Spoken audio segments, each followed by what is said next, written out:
critical, represented a strategic moment to take a look at the post-2050 development agenda as well as post-Rio Plus 20.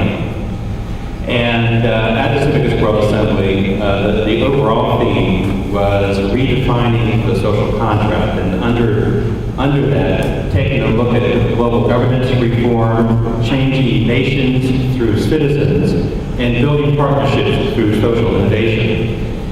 And together with our partners beyond 2015, GCAP, and several UN partners, we held a post-2015 civil society conference the day before the World Assembly, where we brought some 150 activists and UN colleagues and a few member states together to begin discussing the role of civil society and major groups in the post-2015 agenda and post-Rio Plus 20.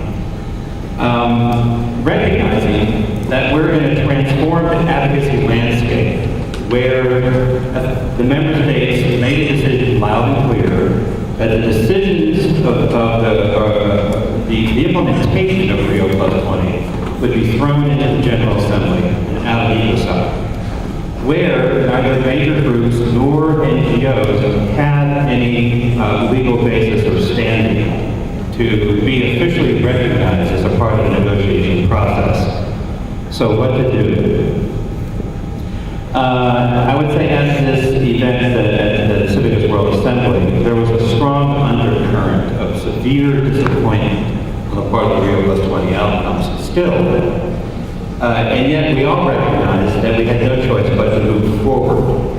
But that being said, there was actually quite a bit of discussion about red lines, about the demands that we seek from the United Nations to make Rio Plus 20 outcomes a success. And there was a Montreal Declaration, a plan of action, and then there was a sign-on letter that was signed on by, in fact, I had to ask Rajiv what was the latest count, but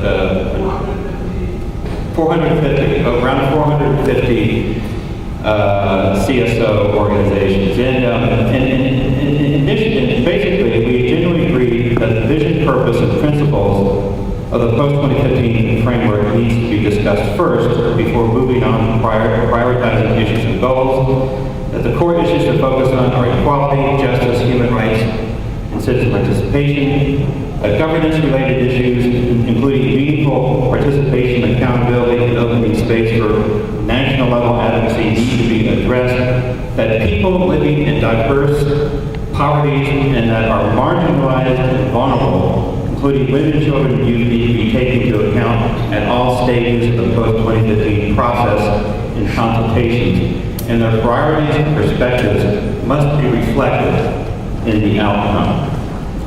And we made some key recommendations to the member states regarding the open working group being efficient, inclusive, and transparent, to the UN Secretariat regarding the need to increase civil society voice in the high-level panel for the post-2015, and also regarding that the UN Development Group hold to its commitments for full civil society participation in the 50-plus national consultations and the 12-plus thematic consultations.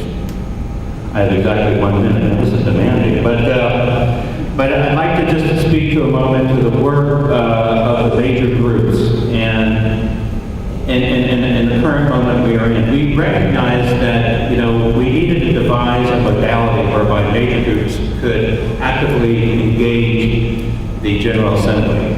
And so we created and consulted upon a multi-stakeholder advisory group to be established that would work directly with the open working group of the SDGs. And that the composition of this group would be based on the 9 major groups with an understanding that it would also consult with and draw upon input by other groups as reflected in paragraph 43 of the outcome document. And that the basic functions of this multi-stakeholder advisory group should enable major groups and other stakeholders had access to all documents and drafts under negotiation by the open working group, to comment on any drafts, to comment on the draft agenda. They had dedicated time periods, to have regular meetings with the OWG representatives, and have expert advisory seats on any potential sub-working thematic groups. So during the Q&A, I look forward to talking further about the future of the major group system in the high-level political forum. Thank you very much. I'm going to invite you to issues. So like around 4 to 5 minutes, 5 topics of cross-cutting issues we should address. I think that our BGs should be integrated as key with